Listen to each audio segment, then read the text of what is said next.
Only after his passing did you learn what Robert Redford never told you. Robert Redford was one of the last living reminders of Hollywood's heyday, thanks to his gorgeous appearance and charisma on screen.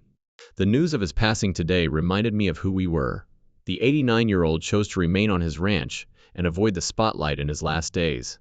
Robert Redford was a master at camouflage in a field that relies heavily on exposure.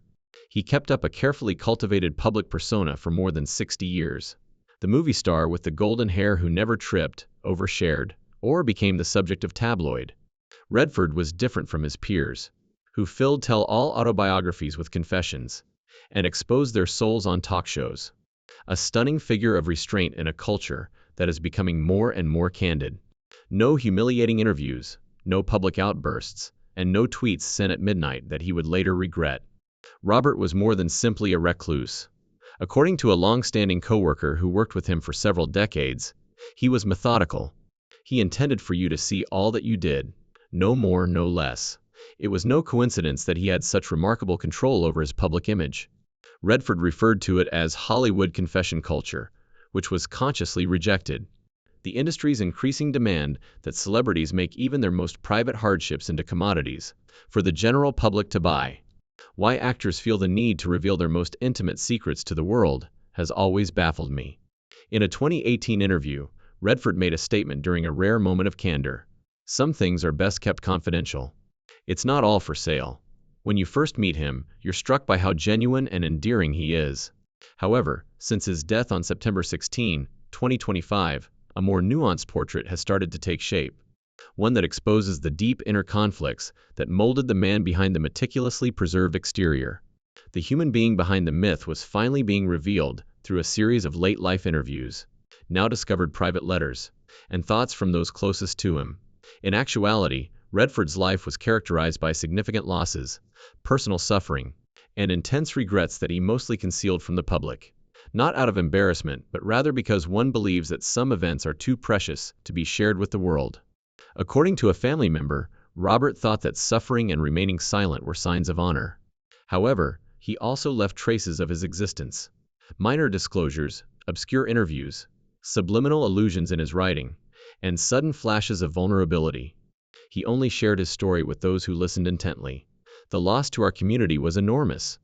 We lost a legend today, who was not only a fantastic actor, but also one of the first men to make political thrillers.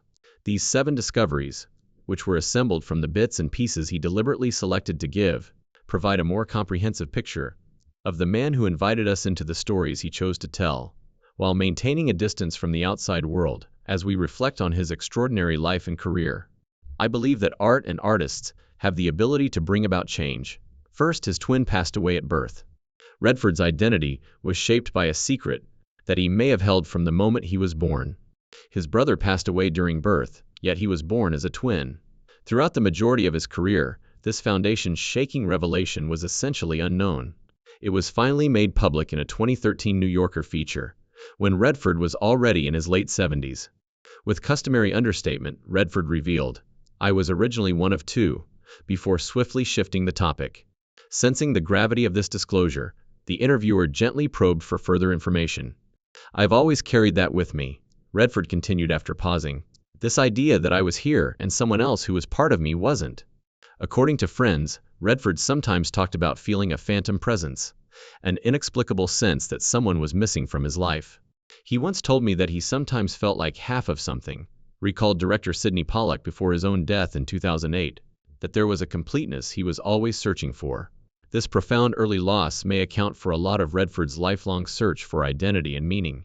The theme that permeates many of Redford's most personal projects, from the amnesia-stricken character in The Way We Were, to the man living under a false identity in The Natural, to his directing exploration of damaged identities in Ordinary People and Quiz Show is, I believe, what drew him to stories about men trying to find who they really are. Psychologists have shown that surviving twins frequently struggle with complex identity issues and survivor's guilt. Redford never sought therapy for this, at least not in public, but his artistic choices suggest a lifelong grappling with these very questions. These were explorations of his own fractured sense of self. I believe he was constantly questioning himself. "If my brother had survived, who would I be?" reflected a childhood friend after Redford's passing. It was the question that drove everything else. A lot of people say, "Why do you do this?" No, nobody asked that question before me, and no one asks it more frequently than I do, because I truly wouldn't, since I'm impatient, and don't think anyone's or my time or energy should be wasted. Second, Redford and his first wife, Lola Van Wagen, experienced an unthinkable tragedy on October 17, 1959, when their infant son, Scott, died of sudden infant death syndrome at the age of 2.5 months. Redford was only 23 years old at the time, and still years away from becoming a famous man. Even though this loss was mentioned in official biographies, Redford hardly ever discussed it in public. The few times he did acknowledge this wound in passing, always with remarkable restraint, came late in his life. "You never recover from the death of a child," he said to a journalist in 2011 in one of his few direct remarks on the loss. "You learn to live with it, but it changes everything about how you see the world." According to those close to the family, this tragic loss had a profound impact on his first marriage and his approach to fatherhood with his surviving children, driving him to both fiercely protect his private life and use work as an escape. The loss may also explain Redford's lifelong discomfort with celebrity culture and its demands for performative emotional revelation. Robert became almost obsessive about protecting his family from public attention after Scott's death, revealing a longtime family friend, and that boundary became sacred to him. He'd been through something real, something that couldn't be packaged for public consumption, and he had little patience for manufactured drama or public confessions. "When you've held your dead child, you develop a different perspective on what constitutes a real problem," the friend added. "I think that's why he always seems so detached from Hollywood self-importance. I believe we're at a point where I can move on to a 3. Redford concealed a decades-long health battle. For a man whose physical vitality was central to his screen presence, Redford's private health struggles remained remarkably hidden from public view. His silent bearing of this burden represents a different approach, one that recognizes some pains are too profound for public sharing. For God, it's been 34 years now. Peripheral neuropathy, a progressive nerve condition that causes weakness, numbness, and pain, especially in the hands and feet, was something Redford just worked around, often in great pain. Starting in the early 1990s, for many actors, this condition would have ended their careers. He just casually mentioned this condition in a 2013 interview with AP magazine, saying, "I've been dealing with a nerve issue for years. Everything is impacted. How you sleep, how you move, and even how long you can stand on set." Although few realized the entire depth of his affliction, those who worked closely with him occasionally saw the toll. During the 1998 filming of The Horse Whisperer, crew members observed Redford sitting a lot in between takes, and occasionally grimacing when he believed no one was looking. According to a production assistant from that movie, he never voiced complaints or requested preferential treatment. On other days, though, it was evident that he was using all of his resources to complete a scenario. Then he would call action, and all of a sudden he was this lively, vivacious guy once more. He had amazing control. Due to decades of doing his own stunts and straining his body to the maximum, Redford was also dealing with chronic fatigue and what he subsequently referred to as physical burnout by the early 2000s. Nevertheless, he kept on directing, performing, and creating Sundance, without disclosing to the audience his medical difficulties. His personal doctor, who asked for anonymity out of respect for patient confidentiality, said, "I don't think it was just stoicism." Sincerely, Robert didn't want his health to be included in his narrative. Instead of seeing the character in his films, he wanted viewers to assume that a man was in suffering. This resolve to keep his private life apart from his public persona is a reflection of Redford's broader views on celebrity, which hold that a work should be judged independently of its creator. Cassidy. Butch is such an important aspect of Utah's past. Utah's outlaw culture, is something I can relate to. 4. His directorial artistic frustrations. Despite receiving an Academy Award and instant acclaim for his directing debut, Ordinary People, Redford's latter career as a filmmaker was characterized by difficulties that he hardly ever discussed in public. Many reviewers today regard his 1994 film, Quiz Show, a complex examination of ethics, social privilege, and the corrupting impact of television, to be a masterpiece. However, it was a commercial failure at the time of its debut, costing Disney millions of dollars, and it only garnered mediocre reviews. Other directing projects, such as The Conspirator 2010 and The Company You Keep 2012, followed this trend. Insightful, intricate films that didn't attract big crowds, or spark the kind of critical debate Redford thought they merited. After Redford's death, a filmmaker disclosed a long-time producing collaborator, which made him feel misunderstood. It really hurt him when he said to me, "Everyone wants me to be the guy on the horse, or the charming con man. Nobody wants me to be the guy asking difficult questions about American culture." Late in his career, Redford occasionally admitted to this frustration in rare unguarded moments. He gave an unexpected candor response to a question regarding Quiz Show during a 2016 Sundance Film Festival Q&A. "For me, that movie was important. It made a significant point about how quickly the truth can be twisted. It was hurtful that viewers didn't react to it. It continues to do so."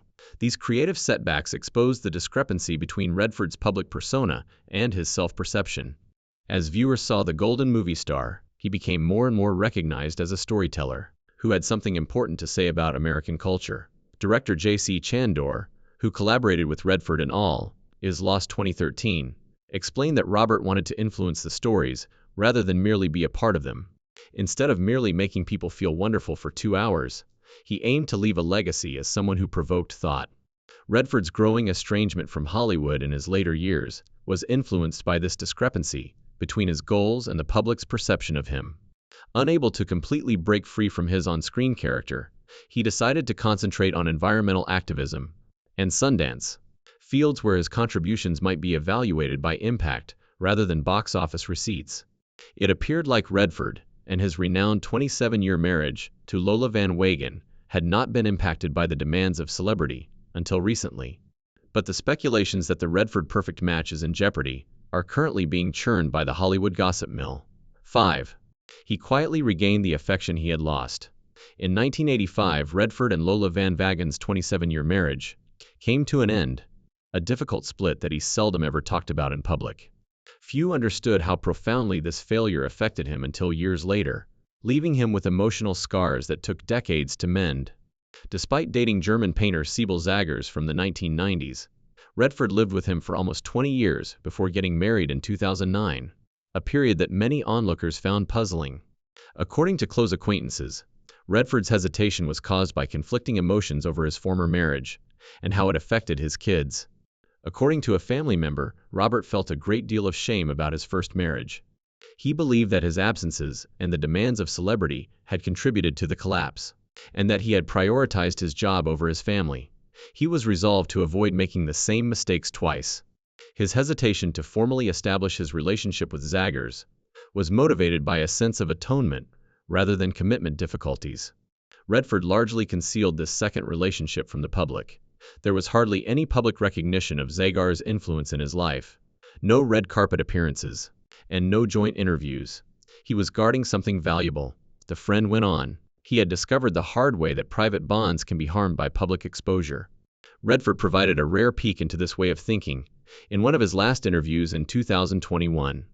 With Sable, he created a completely separate world from his public persona, a place where he could just be himself. You learn to value what follows after more carefully when you lose something worthwhile. "I made mistakes in my first marriage. I tried to be the man I should have been the first time around with Sibylla, but I was too young, too ambitious, and sometimes too selfish. This second chance at love stayed mostly hidden from the public, just as Redford had intended." While other celebrities flaunted their relationships on magazine covers and social media, Redford and Zaggers established a quiet life together in Utah, away from the prying eyes of Hollywood. A neighbor at Sundance said, "I'm a little on the shy side. I'm not that comfortable celebrating myself. And there's so many red carpets," he said. Their relationship wasn't for public consumption. It wasn't part of his brand or image. It was just his life. The real one, not the one he shared with audiences.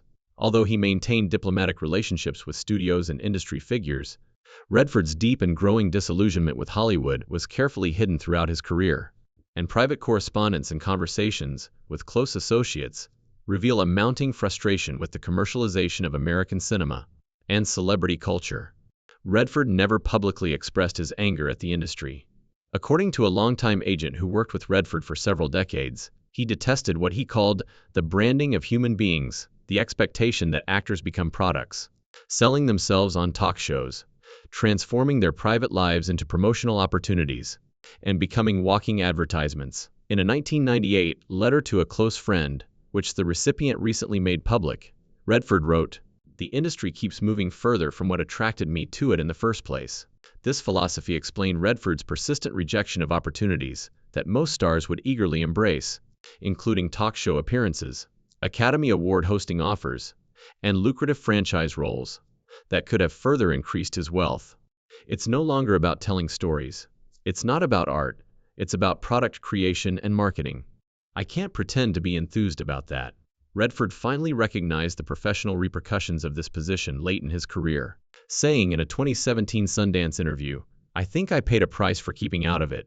Redford was deeply troubled by the industry's increasing risk aversion, its reliance on franchises and sequels, and its marginalization of the character-driven, socially conscious films that he valued most. He said, "When you don't play the game, you're not rewarded by the game, but I couldn't do it any other way and still respect myself in the morning." His frustration went beyond his own career, to larger concerns about the direction of cinema. Before his death in 1998, director Alan J. Pakula said, "The last time I saw him, he was genuinely angry about what was happening to movies. He felt that the art form he loved was being diminished and turned into pure commerce, and this anger found a productive outlet in the creation of Sundance." However, it continued to be a source of motivation for Redford's increasingly selective approach to his own career, selecting only projects that offered some meaningful counterpoint to Hollywood's commercial imperatives. It was a kind of silent protest that lasted his entire career. I think journalism is under threat because we live in a soundbite world. And how do you dig the truth out when the public's attention span is so narrow? 7. "I was being picky," the agent explained. He was making a statement with every role he declined, that some things matter more than money or fame. Redford told a journalist in one of his final interviews in 2023, "I thought I had more time." As his health issues slowed his legendary energy in his final years, Redford started to admit his most personal regret, that his unwavering work ethic and drive had cost him irreplaceable time with loved ones and simple pleasures. A profound revelation that had been developing inside him for years was made clear by the simple words, "But time doesn't care what you thought." Redford acknowledged that, even though he had owned his cherished Utah home since 1969, he had not spent as much time there as he had hoped, because he was constantly distracted by the next endeavor, movie, or cause that required his time. After his death, Shauna Redford, Robert's daughter, revealed that her father was a constructor. He was constantly producing something, a conservation effort, a movie, or an organization. The world benefited much from that drive, yet he occasionally lamented the more peaceful periods. As he grew older, I believe he experienced that loss more keenly. This regret also applied to relationships within the family. Despite being a devoted parent by all accounts, Redford missed a lot of time with his kids during their early years due to the demands of his job. As he grew older, he thought about it more and more. "Work always came first," he admitted in an interview in 2019. "I partially justified it by telling myself that it was for the family, that I was giving them security and chances." This regret is especially poignant because Redford had deliberately sought to create a life that balanced Hollywood demands with personal authenticity. His Utah retreat was meant to be a haven from industry pressures, a place to reconnect with nature and family. And the truth is that I was driven to create and build something meaningful, and that drive sometimes overshadowed everything else. As a longtime friend pointed out, Redford's final years were marked by a deliberate attempt to rebalance this balance, spending more time at home, reducing professional commitments, and focusing on family relationships. "I wish I had spent more days just watching the light change on the mountains," he said to his wife, in a conversation she shared after his death. "All those perfect days I missed because I was in a meeting, or on a plane, or on a set somewhere." Nevertheless, there was still a sense of longing for times gone by and paths not followed. Behind the remarkable accomplishments and cautious public persona, Redford was a man struggling with the same basic questions we all face. What really matters? How do we balance ambition with connection? How do we come to terms with the irreversible passage of time? This final regret, so human, so universal, may be the reason why Redford's work continues to resonate so deeply. Redford did not conceal his hardships and sorrows out of shame, but rather out of a deep humility and conviction that some experiences are too sacred for public consumption. What comes out of these 7 revelations is not a dramatic exposé or scandalous secret life, but something far more compelling: a fully human portrait of a man who preserved his dignity in an industry that was created to take it away. A director who worked with Robert in his later years noted that he lived the exact opposite of how celebrities are expected to exist today. The more famous he became, the less he said. His restraint represents a different kind of authenticity in an age of performative vulnerability, one that is founded on the idea that true depth requires privacy. His films repeatedly explored themes of identity, integrity, and man's relationship with nature. But Redford really told us everything about himself through his carefully chosen projects, infrequent interviews, and quiet actions. The more power he accumulated, the more carefully he used it, and the more people wanted from him, the more selective he became about what he gave. Before his own death in 2020, he didn't want the spotlight on his scars, as reflected by his son, Jamie Redford. His environmental activism showed his deep connection to the American landscape, and his creation of Sundance revealed his concern for independent voices and storytelling outside of commercial constraints. As a reminder that true depth often lies beneath the surface, that dignity still has value, and that some of life's most profound experiences resist articulation, Redford left the light on in case someone happened to come looking. Perhaps this is Redford's most valuable legacy in our age of oversharing and manufactured authenticity. Redford was honoring the truth, not avoiding it, by opposing Hollywood's confessional culture. As we remember Robert Redford, the actor, filmmaker, environmentalist, and supporter of independent film, his most significant contribution may be his handling of fame itself, in a field that relies heavily on exposure. He recognized that some pains are too deep, some pleasures too pure, and some truths too intimate to be packaged for public consumption. The essence of Redford's remarkable journey, and the wisdom he leaves behind, can be found in his simple statement: "I never wanted to be famous. I just wanted to be good at something that mattered." He demonstrated that it is possible to maintain boundaries without erecting walls, to share one's gifts, and to sacrifice one's soul.